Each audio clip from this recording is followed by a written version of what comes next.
Hey guys, it's Andrea, and we are back with Katie from Baby Led Wean Team. Hi, Katie. Hi, how are you, Andrea? I'm great. How are you? Doing great. So we're both currently, in the time we're recording this, we're enduring the summer break, and it's interesting for us. I know I'm Us, trying not to be negative, but as a fellow mom with a lot of kids, I know you get this. Like summer is the time that I'm like, whoa, I have a lot of kids because it gets super expensive. There's no like multi-kid discount at camps. And then even if yeah, you can't get them into a camp, it's like 3 hours, I swear. So I'm just like smashing as much as I can into the few hours where they're out of the house. But honestly, kind of enjoying the like we don't have piano lessons or as many sports or homework to do. So I'm like, we went to a movie last night. Like I would never do that on a school night. So I'm never, trying to never. like see the positive sides of Yes. And how many being home kids all the do time. you have? I have 7 kids. So my oldest is going into 5th grade, and I have a set of quadruplets who will be 3rd graders. And then my twins are going to be in 1st grade. So I had all 7 kids. They were 3 and under for a while there. I feel like we're definitely out of the weeds. So I love my job because I work with babies and feed babies all day, but like I don't have to have babies anymore. And I love feeding babies because they eat everything you give them and they don't talk back to you like big kids do. They're so not picky. I love it too. My youngest, I have six for all the people who aren't up to date on that. And I've pottied all of them from birth. They've all been out of diapers by around walking. We just took Marilyn out of walking. She's 15 months and she loves food. It's so amazing. I love this period of time. I want to know, so you're a dietitian by trade, right? Yes. Okay. And you have a large family like me. We want to know, what is the story behind starting Baby Led Weaning with your family? So I did not know what baby led weaning was. Like I'm a dietitian, traditionally trained. Like to this day, I'm a college nutrition professor as well. And you see in the nutrition throughout the life cycle books, like you'll say, start feeding your baby solid food anywhere between 4 and 6 months. And it's like, excuse me, like a 4-month-old cannot sit up on their own. They are not safe to swallow anything except infant milk. And every major health body today tells you exclusive breastfeeding for the first 6 months of life. So there's like all this mixed messaging about starting solid foods. And even as a dietitian, when I went to start foods with my oldest daughter, I just did what my doctor said. She was like 4.5, 5 months, wasn't sitting up on her own. I tried to like force feed her this like disgusting white rice cereal. And she hated it. She hated being fed. She hated purees. I felt like she hated me.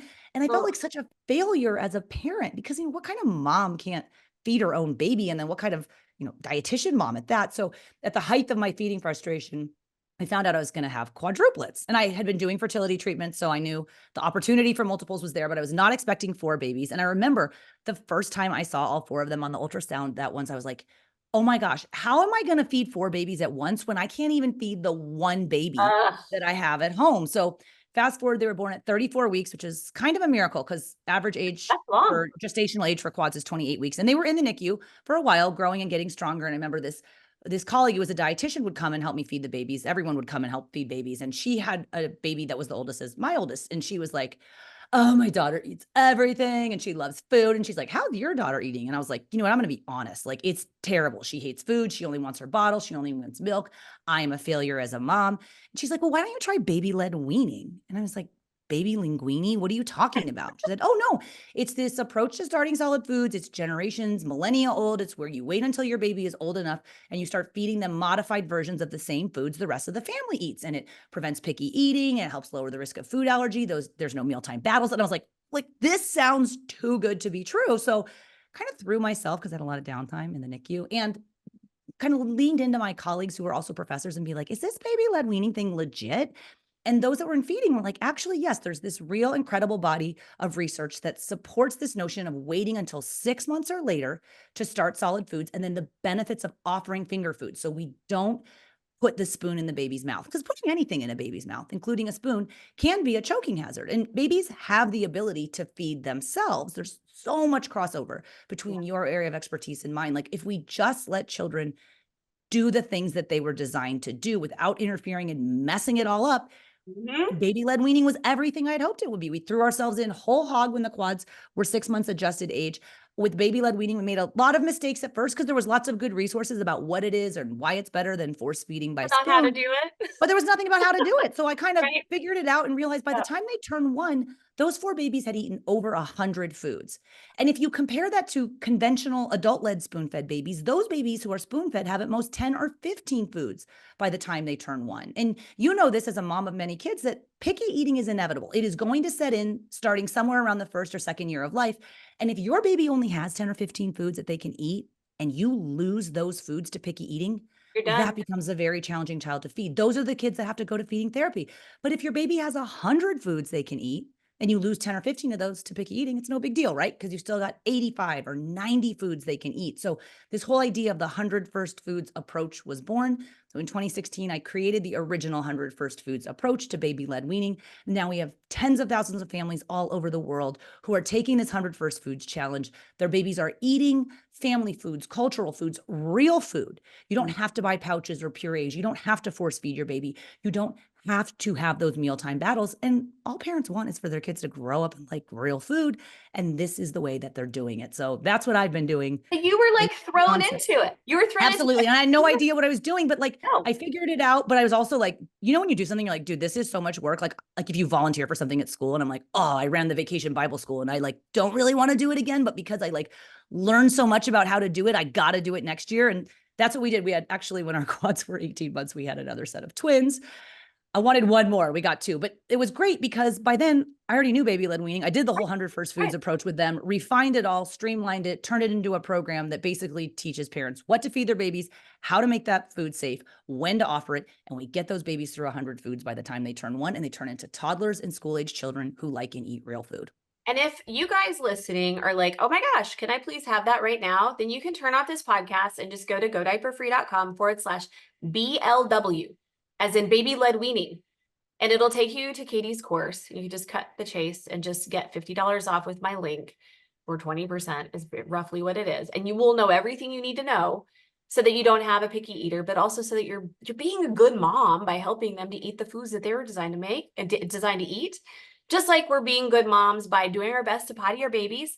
And I'm pretty sure Katie doesn't require you to be perfect, just like I don't require you to be perfect. But anyway, just wanted to That's pop what I love about your approach. Like you don't have to do it 100%. No, please This don't is try. not, you don't have to be a good cook. I mean, I'm actually a terrible cook, but we don't do a lot of added salt, no added sugar, nothing super spicy, but like you can make 100 different foods that your baby can eat. And it's actually going to increase your variety of foods as well. Cause we all know as parents, like Oh, we we should need eat more that too. whole grains and we should do more plant proteins. More vegetables. But so much of our audience are huge fans of you and your work because the messages are aligned. Like, let's let our babies do the things that they were designed to do. Like the disposable diapers are to EC what commercial baby food is to baby led weaning. Like it's this thing that an industry invented that actually makes a lot more problems, costs a lot more money, and takes away your baby's ability to A, potty themselves, or B, feed themselves. And So with there's so much formula, and you're currently getting your LC, like there is formula that takes us away from the natural act of breastfeeding,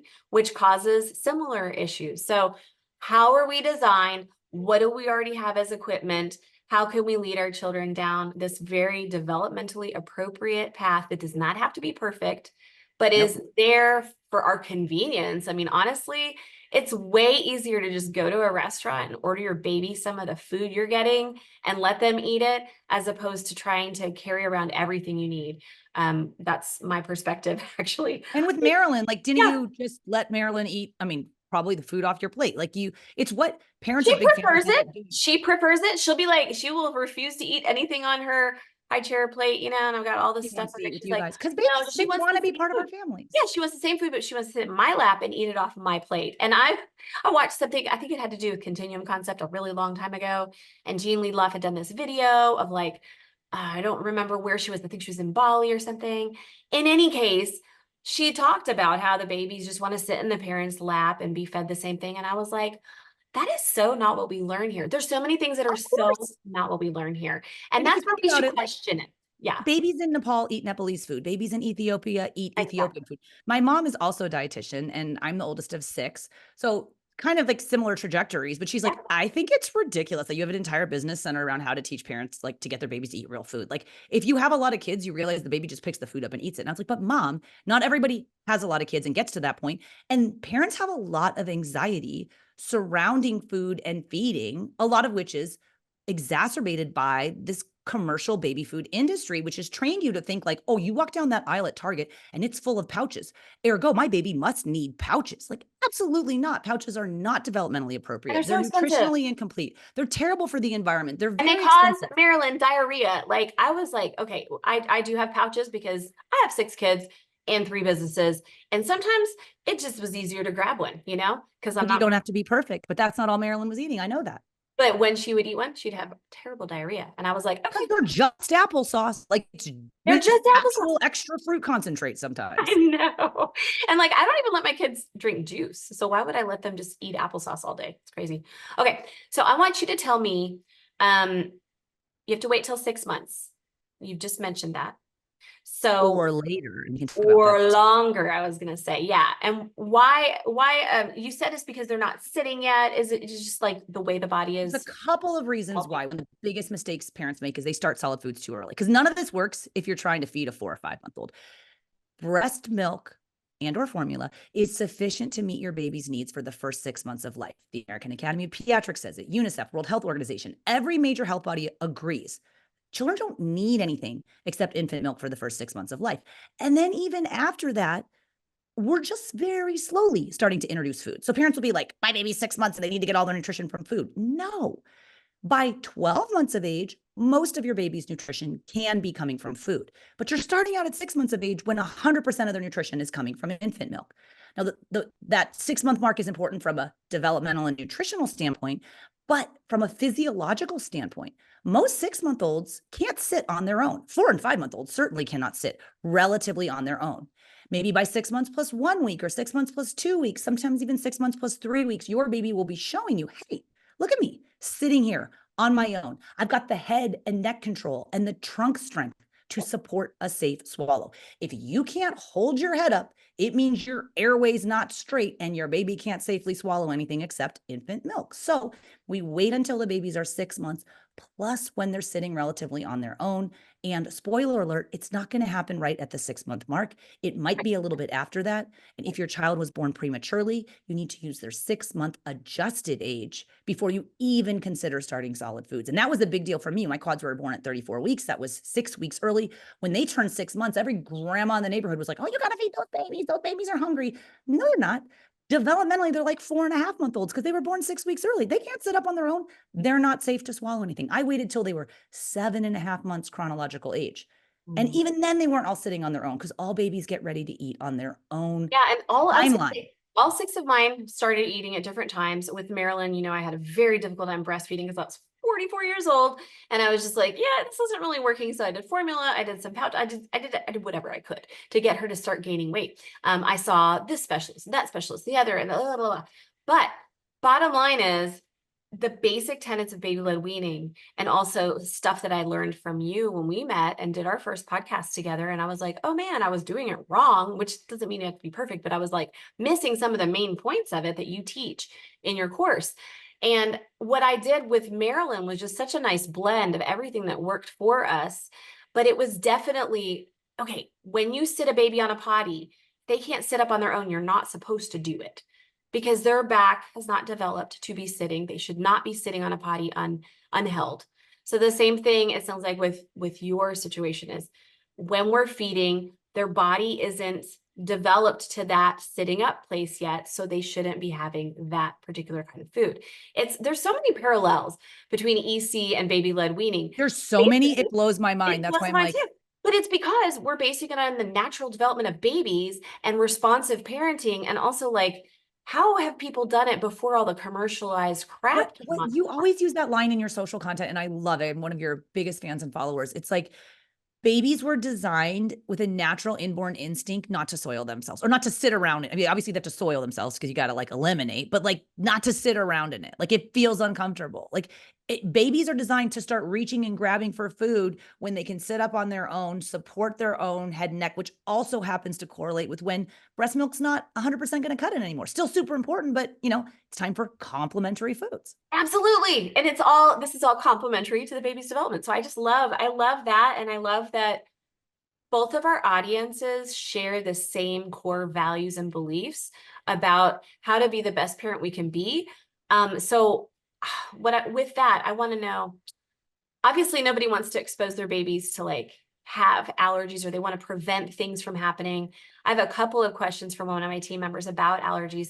So is it safe for babies to try one new food each day, or maybe even more, or do I really have to wait 3 to 5 days between new foods for potential allergies? Well, your team member nailed it with probably the second biggest myth about baby led weaning. The Uh-huh. first one is that, oh, it just means skipping purees. And it doesn't. Purees are an important texture for your baby to master. It's just not the only texture your baby can eat. And Right. we can honor those self-feeding abilities and the ideas of baby led weaning and still offer pureed foods. We do that with an approach called the pre-loaded spoon. So you'll put the spoon in the yogurt, put the spoon in the baby's hand. The baby brings the hand to their mouth. Again, Truly, yay. it's like way easier for you too, because it's less work. I mean, cleaning yogurt up off of the baby's face on the table is a real pain. But when it comes to the introduction of allergenic foods, a lot of parents will be like, well, Katie, you say, you know, I have a 5-step feeding framework, and we introduce 5 new foods a week: a new fruit on Monday, a new vegetable on Tuesday, a new starchy food on Wednesday, a protein food on Thursday, and an allergenic food on Friday.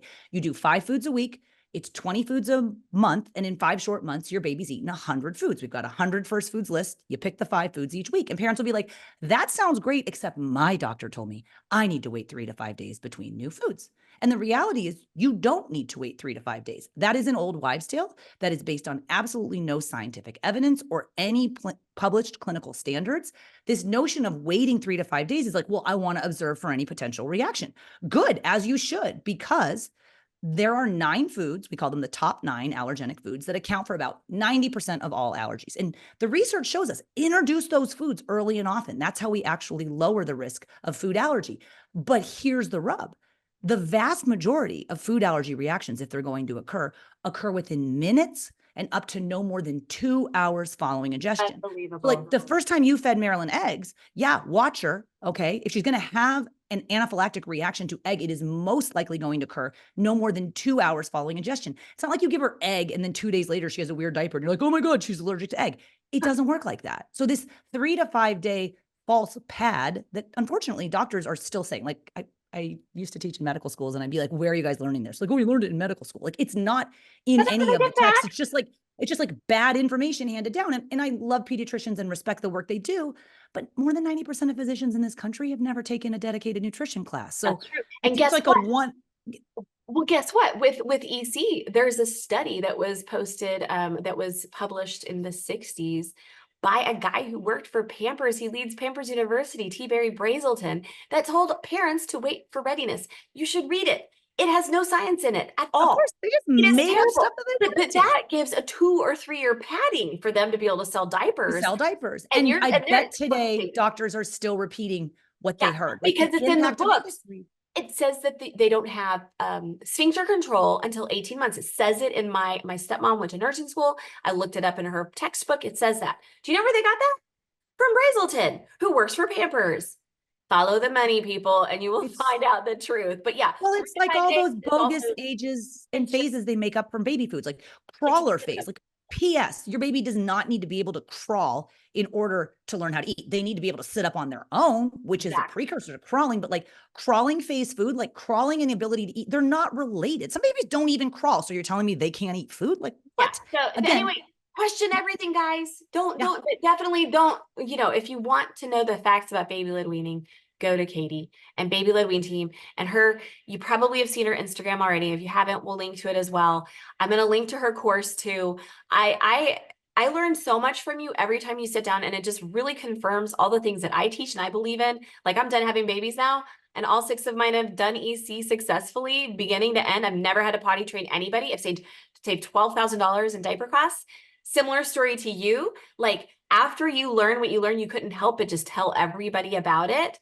We're in the same boat there. Like, people, tell your friends that there is a different way And to. I tell all my friends about you because people Yeah. say this to me all the time. Oh my gosh, like when I go to pick my kids up at camp, the ladies that work in the office at school are like grandmas. I'm like, I don't even have babies, Katie. I just love watching your Instagram and the babies eat. And they'll say, I wish I knew about baby led weaning when my kids were babies.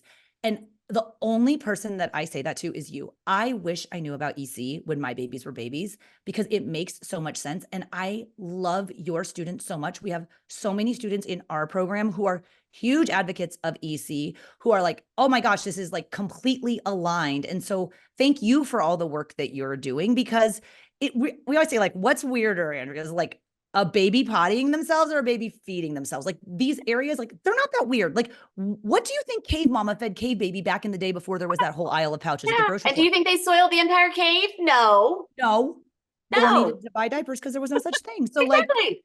let's make it easy. Like, So just make if it you're easy. like us and you're saying, well, duh, this makes perfect sense, and go get Katie's course, go diaperfree.com/BLW as in baby led weaning. Katie, I can't wait to talk to you again soon.